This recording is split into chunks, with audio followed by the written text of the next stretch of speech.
Marco et Francisco là qui vous ont fait. Je vous rappelle que Francisco il a 60 balais là. 10 secondes. Top. C'est bon David, allez. Ah, pour encourager. Vous allez voir que ça fait très court pour tourner.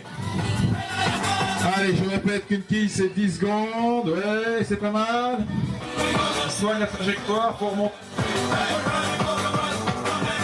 Ah, on a un beau qui est là. Ah, il nous fait un bon temps, allez, faut venir le plus vite possible. Allez. Top. Et 29,94, c'est pas mal. Top. Alors attention, là, ça va aller vite, il faut bien le faire tourner surtout. Yeah. Allez, là, faut tenir les épaules. Ouais, pas mal. Hey, ça tourne, c'est là. Yes. Allez. Ah, il aime ça, il a 10 secondes. Ah. Ça va coûter cher parce que ça allait relativement bien. Allez, gaz.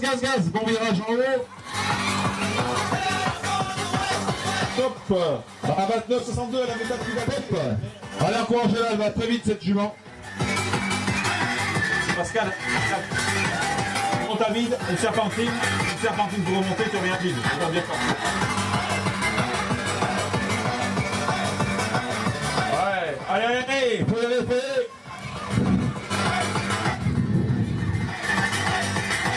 Elle a l'air pas trop avancée, mais elle va bien, elle tourne bien.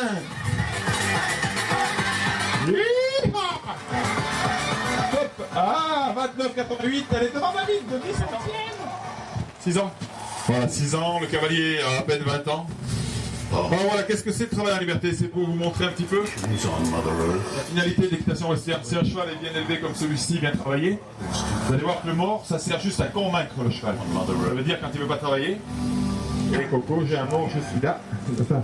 C'est fait. Ça va, il a tombé dans Oui, quand le cavalier n'hésite pas à aller prendre de la vitesse. The Apache, the Shawnee, the Cherokee. Voilà. Et vous voyez qu'il arrive à remettre son cheval au contrôle. Alors, on a gardé un parcours, il va vous montrer justement que c'est pas avec le mort qu'on travaille. Regardez la position de ses mains. Il les utilise comme s'il avait des rênes. Il va travailler avec le poids du corps, les épaules, le centre de gravité, les jambes. Et voilà. Donc on a été justement avec que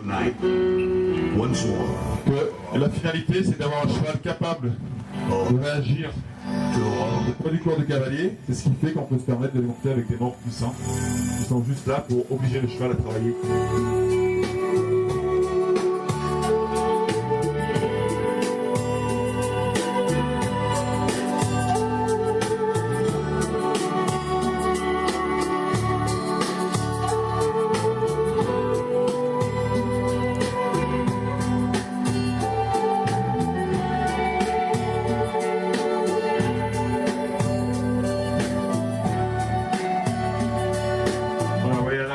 Vous pouvez le dire, vous voyez que le cheval écoute, vous voyez qu'il ne se force pas, c'est exactement ça. Le mort est là pour dire, si tu ne forces pas, je vais te reprendre. Donc, on va l'obliger à se forcer sur les exercices. Là, le cheval, il y a un cheval qui est très sympa, qui fait le minimum, on va dire. En liberté, le cheval, voilà, regardez dans sa position de tête, le cheval ne va pas se placer, il se déplace un petit peu comme un poulain, et il est quand même relativement à l'écoute. Et c'est très bien qu'il n'a rien à la bouche. Hein.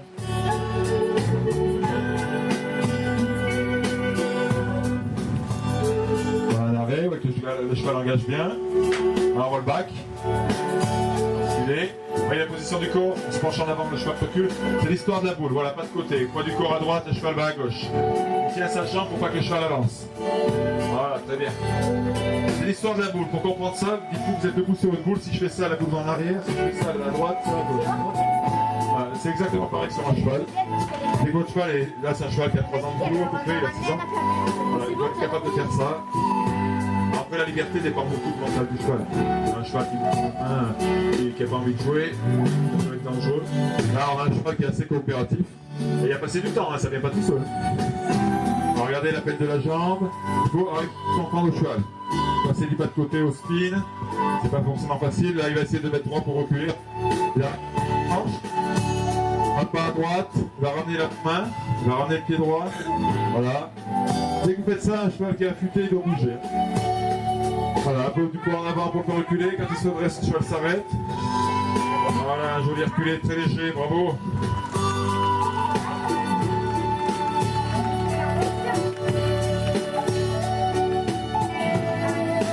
Allez, là on appelle un pivot sur l'aile postérieure, on appelle un spin. Donc le cheval s'échappe un petit peu, c'est pas évident. Il faut applaudir quand même, c'est pas évident du tout.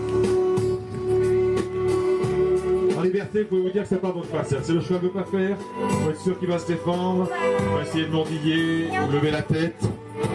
Donc là, on peut rien cacher quand on travaille en liberté.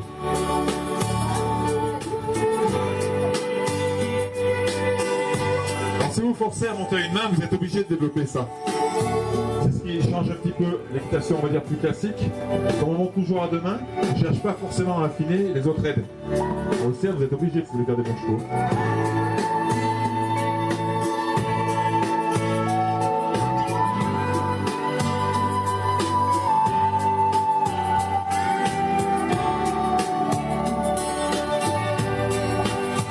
Regardez le poids du corps, quand il fait un rollback, on se penche à l'extérieur, voilà, pareil pour les pas de côté. On fuit toujours la pression, que ce soit dans les jambes, dans les hanches, dans les fesses. Où on met la pression, le cheval doit s'en aller.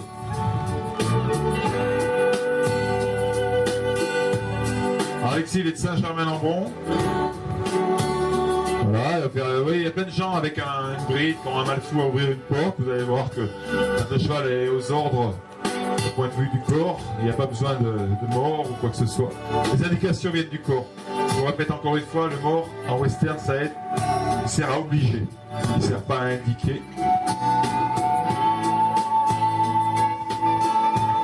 Voilà, et vous remarquez qu'il peut arrêter le cheval à chaque pas. Un cheval très froid, très calme.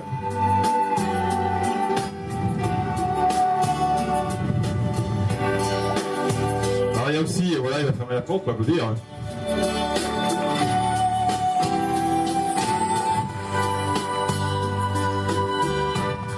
Ouais. Alors, vous voyez que ce cheval n'a pas fait la vitesse. Alors, parce que si vous voulez, ça va un petit peu de pair. C'est difficile par contre de faire les exercices, les jeux à fond la caisse, et après de faire des choses comme ça. Faut quand même, c'est pas facile dans la tête du cheval. C'est évident que ce cheval est calme et froid parce que Alexis fait pas n'importe quoi avec. Vous avez un cheval complètement chaud, ça va être dur de le garder juste avec la suggestion. Parce que là, il suggère au cheval. Hein. Il oblige très peu. Vous avez vu les éperons qui ont leur rôle à jouer. Si vous n'avez pas d'éperon, le cheval va être un peu lourd sur la jambe. L'éperon, c'est pour le pousser tout le temps. C'est pas pour le mettre en avant, c'est toujours pour le pousser ou le retenir.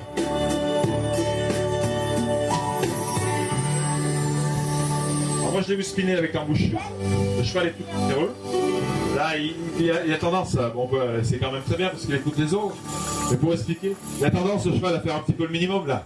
Parce que s'il avait eu les rênes, Alexis, il aurait pu tenir un peu plus les hanches. Le cheval aurait donné un peu plus de force. Là, mais... Voilà, le cheval respecte son cavalier et on voit qu'il a compris les exercices. Là, c'est la meilleure démonstration que vous pouvez avoir sur l'utilité du travail des jambes et du bassin. Ahoy to all the great. Alors, c'est un jeune cavalier qui a appris tout seul. Hein. Il est à Saint-Germain-en-Bron, voilà. C'est un des plus assidues de la sauce, on va dire plus assidu. Alors là, il s'est acheté son cheval, il a bossé, ça fait bien 3-4 ans qu'il est à cheval, un peu plus sûrement. Hein.